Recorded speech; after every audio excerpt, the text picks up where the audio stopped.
औज़ुबिल्लाहिमिनश्शैतानिर्रजीम बिस्मिल्लाहिर्रहमानिर्रहीम।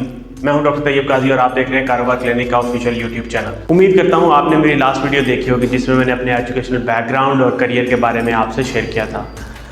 आज की वीडियो उसी से बिल्कुल मिलती जुलती है।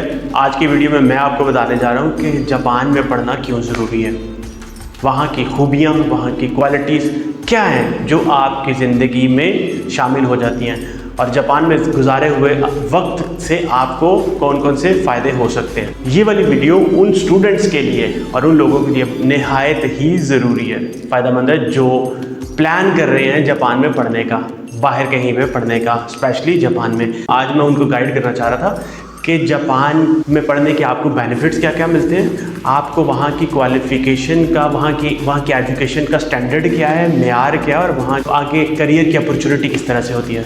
जैसा कि आप जानते हैं कि जापान को चढ़ते सूरज की ज़मीन कहा जाता है, the land of rising sun. Japan ना सिर्फ टेक्नोलॉजी में एडवांस्ड और लेटेस्ट और अपग्रेडेड है बल्कि अपने एजुकेशन के मेयार में भी अपने आप की खुद की एक मिसाल रखता है। दोस्तों, जापान में पढ़ना ऐसा ही है कि जैसे आप अपनी ज़िंदगी का एक बहुत ही हसीन वक्त अपनी क्वालिफ़िकेशन का, एजुकेशन का वो गुजार रहे होते हैं। जापान ना सिर्फ आपकी एजुकेशन, आपके एकेडेमिया को पॉलिश करता है, रिफ़ाइन करता है, बल्कि आपके अंदर personal growth, personal grooming, human development की वो आदतें शामिल कर देता है कि आपकी पूरी ज़िंदगी में आप उन चीज़ों को याद रखते हैं और आपको एक इंसान, जिसे कहते हैं ना, एक इंसान वो बना देता है। और अभी तक जो लोग वहाँ से पढ़े हैं, जिन्होंने अपनी ज़िंदगी वहाँ पे गुजारी है, 4-5 साल जितने भी क्वालिफिकेशन उन्होंने वहाँ से हासिल की, वो उसको लाइफ का बेस्ट एक्सपीरियंस कंसिडर करते हैं। अभी मैं आपसे शेयर करता हूँ कि कौन सी ऐसी 5 क्वालिटीज़ हैं या 5 ऐसे इम्पॉर्टेंट बेनिफिट्स हैं जो आप जापान में पढ़ते हुए हासिल कर सकते हैं। उसमें सबसे पहला बेनिफिट ये चीज़ है कि वहाँ की तालीम का मेयार, पाकिस्तान की एजुकेशन को तो कहते हैं ना वर्ल्ड क्लास एजुकेशन, वहाँ की एजुकेशन कहते हैं वर्ल्ड्स बेस्ट एजुकेशन। जापान की यूनिवर्सिटीज़ दुनिया में हाईएस्ट नंबर पे रैंक कर रही होती हैं। जहाँ पे मैंने एजुकेशन हासिल की वो दुनिया की 20th टॉप यूनिवर्सिटी थी, उसका नाम है तोहोकू यूनिवर्सिटी। वहाँ की universities social sciences, pure sciences, humanities, arts, बल्कि हर डिपार्टमेंट में कोर्सेज ऑफर करती हैं। वहाँ पढ़ने से आपको ना सिर्फ इंटरनेशनल एक्सपीरियंस मिलता है बल्कि वहाँ पे मल्टी कल्चरल लोग भी होते हैं, जिसकी वजह से आपको डिफरेंट कल्चर से सीखने का मौका मिलता है। Japanese universities under graduate, post graduate और पीएचडी लेवल पर भी एडमिशन ऑफर करती हैं। जापानीज़ यूनिवर्सिटीज़ फोकस कर रही होती हैं रिसर्च के ऊपर, इनोवेशन के ऊपर, जिस you got the opportunity to learn from the best minds of the world, क्योंकि वहाँ पे दुनिया भर से लोग आए होते हैं, इसलिए आपको वहाँ पे बेस्ट लोगों से पढ़ने का, इंटरेक्ट करने का ऑप्शन मिलती है। दूसरा पॉइंट जो मैं आपसे शेयर करना चाहूँगा, दूसरा बेनिफिट, वो ये चीज़ है कि आपको कल्चरल एक्सपीरियंस मिलता है। आप जानते हैं कि जापान की हिस्ट्री सदियों से पुरानी है, दुनिया की सबसे ओल्डेस्ट किंगडम जापान की है। जापान की हिस्ट्री, जापान का कल्चर, उसका ट्रेडिशंस एक ग्रेट हिस्ट्री है। इसलिए जब आप वहाँ पे रहते हैं, आप वहाँ के कल्चर को देखते हैं, वहाँ के एनवायरनमेंट को देखते हैं, वहाँ के लोगों को एक्सपीरियंस करते हैं, देखते हैं वहाँ पे उनके तौर तरीके, तो आपको एक नई जिद्दत आपकी ज़िंदगी में शामिल होती है, जिससे आपके अंदर चीज़ों को मतलब बूस्ट अप मिलता है कि ये किस तरह से लोग हैं, इनका कितना अच्छा कल्चरली कितने स्ट्रॉन्ग लोग हैं, मतलब अपनी बहुत ज़्यादा पुरानी रवायात को आज भी इन्होंने बरकरार रखा। नो डाउट जापान टेक्नोलॉजी में, इनोवेशन में बड़ा अपने आप को अपग्रेड कर दिया है, हर तरह का दुनिया की दूसरी बड़ी इकॉनमी है, मगर आज भी उन्होंने अपने तौर तरीके, अपनी रवायात, उन चीज़ों को बरकरार रखा हुआ है। वेस्टर्न कल्चर को फॉलो तो ज़रूर करते हैं, मगर उनके जो बड़े लोग हैं वो आज भी अपने कल्चर को, अपने रवायात को, उन चीज़ों को बरकरार रखे हुए हैं। तीसरा बेनिफिट जो आपको वहाँ पे पढ़ने का मिलता है कि latest tools, technologies and equipment के साथ वहाँ की यूनिवर्सिटीज़ ने अपने आप को अपग्रेड किया हुआ है। इसलिए वहाँ के एनवायरनमेंट, वहाँ के क्लासरूम्स टोटली मतलब अपग्रेडेड है, बेस्ट क्वालिटी का इक्विपमेंट है। अगर वहाँ पे आप देख रहे हैं इंस्ट्रूमेंट, अगर केमिस्ट्री में, सोशल साइंस, तो हर चीज़ का लेटेस्ट इक्विपमेंट वहाँ पे पड़ा होता है। स्टेट ऑफ द आर्ट वहाँ का इंटीरियर इंफ्रास्ट्रक्चर वहाँ का ट्रांसपोर्टेशन का सिस्टम, यूनिवर्सिटी का सिस्टम, वहाँ का एडमिशन का सिस्टम, वहाँ का लाइब्रेरी का सिस्टम, वहाँ का shuttle service, everything is the out class and the world's best they have in the university premises. अच्छा, इसके साथ साथ आपको ये भी अपॉर्चुनिटी मिलती है कि जिस तरह से आप जानते हैं वहाँ पे आए दिन कॉन्फ्रेंसेस हो रही होती हैं, वहाँ पे इवेंट्स हो रहे होते हैं, सेमिनार्स हो रहे होते हैं, कभी टोक्यो में, कभी क्योतो में, कभी ओसाका में, कभी फुकुओका में आए दिन इंटरनेशनल कॉन्फ्रेंसेस हो रही होती हैं, कभी टेक्नोलॉजी के ऊपर, कभी फिजिक्स के ऊपर, कभी न्यूरल साइंसेस के ऊपर, कभी रोबोटिक्स के ऊपर। तो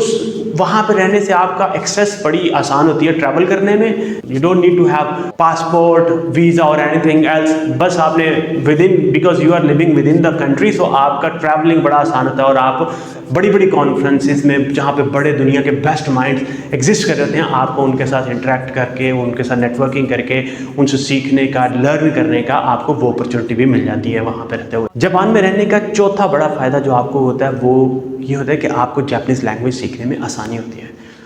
कोई भी ज़ुबान आपने सीखनी हो, आप किताबों से जितनी मर्ज़ी सीख लें, आपको तब तक उसके ऊपर फ्लुएंसी नहीं मिलेगी जब तक आप उसको प्रैक्टिकल इम्प्लीमेंट नहीं करते। चाहे कोई भी स्किल हो, कोई भी नॉलेज हो, कोई भी किताबों की चीज़ें आपने पढ़ी हो, लैंग्वेज में भी इसी तरह से है। जब तक आप उस कल्चर में जाते नहीं हैं, उस कल्चर में जाके चलते फिरते देखते रहते नहीं हैं, आपको वो ना उसकी ज़ुबान आती है, ना आपको वहाँ की कल्चरल एथिक्स, उनकी नॉर्म्स का पता चलता है। सो जापान में रहते हुए आपके पास एक बहुत ही अच्छी अपॉर्चुनिटी होती है कि आप वहाँ पर रहते हुए जापानीज़ लैंग्वेज को अच्छी तरह से सीख सकते हैं। और वैसे भी कुछ ऐसे स्कॉलरशिप्स होते हैं जो मैं अपने नेक्स्ट वीडियो में शेयर करूंगा आपसे। और वैसे भी यूनिवर्सिटीज़ वहाँ पे जब आप जाते हैं, पढ़ते हैं वहाँ पे, तो यूनिवर्सिटी वहाँ पे free of the cost Japanese language की क्लासेस ऑफर कर रही होती हैं। जब आप जापानीज़ लैंग्वेज सीखते हैं, आपको उसको पढ़ते, लिखते, सुनते, समझते हैं क्लास के ऊपर और प्रैक्टिकल इम्प्लीमेंट करते हैं रियल लाइफ में, उससे आपका कॉन्फिडेंस भी बूस्ट अप होता है, आपकी लर्निंग भी अपग्रेड होती है और आपको कल्चरल नॉर्म्स का, एथिक्स का, वहाँ के ट्रेडिशंस का आपको अच्छी तरह से अंदाज़ा होता है। और ये वो वाली चीज़ है जिससे आपके करियर को बहुत ज़्यादा अपॉर्चुनिटी बूस्ट मिल जाता है। और वैसे भी जब आप उर्दू भी बोलते हैं, आप पंजाबी भी बोलते हैं, जापानीज़ के ऊपर भी आपकी ग्रिप होती है, तो you become more valuable in that environment, in that country, because they prefer the bilingual, जिनको दो ज़ुबानें आती होती हैं, इंग्लिश आ रही है उसके साथ, और वैसे भी एक और बात, इंग्लिश भी आपको आ रही होती है, ठीक है ना। तो अगर आपको उसके साथ डबल ज़ुबान, 2-3 ज़ुबानें आ रही होती हैं, you have the best opportunity, you are the best resource in that economy, because jobs तो वहाँ पे बहुत ज़्यादा हैं, अपॉर्चुनिटी वहाँ पे बहुत ज़्यादा है। वहाँ पे आपको यूनिवर्सिटी में जॉब मिल सकती है, वहाँ पे आपको कंपनीज में, और वैसे भी आप खुद जानते हैं टोयोटा, होंडा, सुबारू, निसान, ये ऐसी कंपनी है, दुनिया की बेस्ट कंपनियाँ जो हैं जापान की, और दुनिया में कोई ऐसा मुल्क है नहीं जहाँ पे जापानीज़ प्रोडक्ट एग्जिस्ट नहीं कर रही। जापानीज़ लैंग्वेज सीखने से आपको ये बहुत बड़ा एज मिल जाता है कि आप उस एनवायरनमेंट में सेटल होना बड़ा आसान हो जाता है आपका। जापान में एजुकेशन हासिल करने का 5वां बड़ा फ़ायदा वो मैं आपको बताना चाह रहा हूँ, जो कि मोस्ट इम्पॉर्टेंट बेनिफिट है, और ये उनके लिए सबसे वैल्यूएबल है जो लोग वहाँ पर जाके सेटल होना चाहते हैं, वहाँ पर परमानेंट रहना चाहते हैं, वहाँ पर अपनी ज़िंदगी, अपने करियर, अपने बिजनेस को सेटअप करना चाहते हैं। और वो ये चीज़ है कि जब आप एजुकेशन वहाँ से ली, आपने लैंग्वेज सीख ली, वर्ल्ड क्लास एजुकेशन आपको मिल गई, आपके नेटवर्किंग स्ट्रांग हो गई, उसके बाद जॉब की अपॉर्चुनिटीज़ आपके लिए बहुत ज़्यादा हो जाती हैं।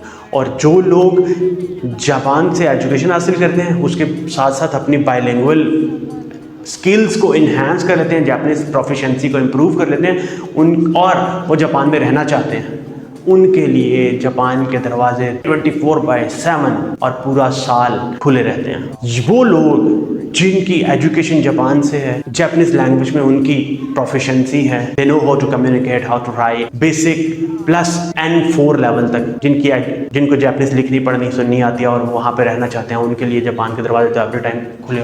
और ना सिर्फ जापानीज़ कंपनी ने अपने दरवाजे खुले होते हैं उनके वहाँ पे, बल्कि इंटरनेशनल ऑर्गेनाइजेशन भी जापान के रहने वाले लोगों को, फॉरेनर को भी प्रेफर करती हैं, बिकॉज जापान का वर्क कल्चर, वर्क एथिक्स इतने स्ट्रॉन्ग है कि उनको दुनिया की कोई कंपनी ठुकराती नहीं है जॉब पे रखने से। वहाँ पे जॉब को इस तरह से समझा जाता है, जॉब्स के रूल्स को, कि जैसे हमारे शायद हम अपने रिलीजियस टीचिंग्स हैं, शायद हम उतना उनको फॉलो नहीं करते हैं जितना जापानीज लोग अपने work ethics, rules, daily life में चलने वाले ट्रेडिशन, नॉर्म्स को इम्प्लीमेंट करते हैं। और जॉब में रहना और जॉब को दिलो जान से करना वहाँ के वर्क एथिक्स में शामिल है, वहाँ पे कल्चरल एथिक्स में शामिल है। जापान का कल्चर ऐसा है कि वहाँ पे अभी थोड़ी सी स्विचिंग होना शुरू हो गया, वरना पहले ये था कि जिस कंपनी में एक दफ़ा आपने जॉब हासिल कर ली, जापानीज कल्चर यही था कि वो लोग उसी कंपनी में ही रिटायर होते थे। स्विच करना, छोड़ना, आना जाना कोई ऐसा इशू, कोई ऐसी चीज़ थी नहीं। ये तो बाद में आप जिस तरह से ट्रेंड चेंज हो रहे हैं, तो पाकिस्तान में हो रहे हैं, दुनिया में, world, all over the world trend change हो रहे हैं, इसलिए वहाँ पे भी ये चीज़ शुरू हो चुकी है। इसलिए ये 5 मेन फीचर्स हैं जो आपको जापान में रह के, जापान से एजुकेशन हासिल करके मिलते हैं। बाकी उसके बाद आपकी अपनी मर्ज़ी है, आप जापान में रहना चाहते हैं, आप इंटरनेशनल दुनिया में कहीं पे भी जाना चाहते हैं, द डोर्स आर ओपन। हर जगह पे जापानीज़ ग्रेजुएट की डिमांड है। आज के लिए इतना ही। नेक्स्ट वीडियो में मैं आपको बताऊंगा कि अगर आप वहाँ पे जापान जाना चाह रहे हैं, वहाँ पे सेटल होना चाह रहे हैं और वहाँ पे जाके अपने करियर को बढ़ाना चाह रहे हैं, आगे लेके जाना चाह रहे हैं, तो 2 ऑप्शन, स्कॉलरशिप की ऑप्शन भी हो सकती है और आपकी सेल्फ स्टडी की ऑप्शन भी हो सकती है। सेल्फ स्टडी में क्या चीज़ हो सकती है, कौन कौन सी ऑप्शन आएंगी, स्कॉलरशिप में कौन कौन से स्कॉलरशिप आएंगे, ये वाली डिटेल मैं आपके साथ नेक्स्ट वीडियो में शेयर करूंगा with my personal practical experiences. अगर आपका कोई क्वेश्चन, कोई कमेंट, कोई आपका वहाँ पे रहने के बारे में, वहाँ की लाइफ के बारे में, वहाँ की एजुकेशन के बारे में, वहाँ के ट्रेडिशन या किस तरह से आप जा सकते हैं, वहाँ पे कोई क्वेश्चन हो, आप अपने नीचे कमेंट सेक्शन में आप उसको लिख सकते हैं। मैं उसका पर्सनल प्रैक्टिकल एग्जाम्पल के साथ सोल्यूशन आपको दे दूँगा। और अभी के लिए इजाज़त देते हैं। अपना बहुत ज़्यादा ख्याल रखें। अस्सलाम वालेकुम।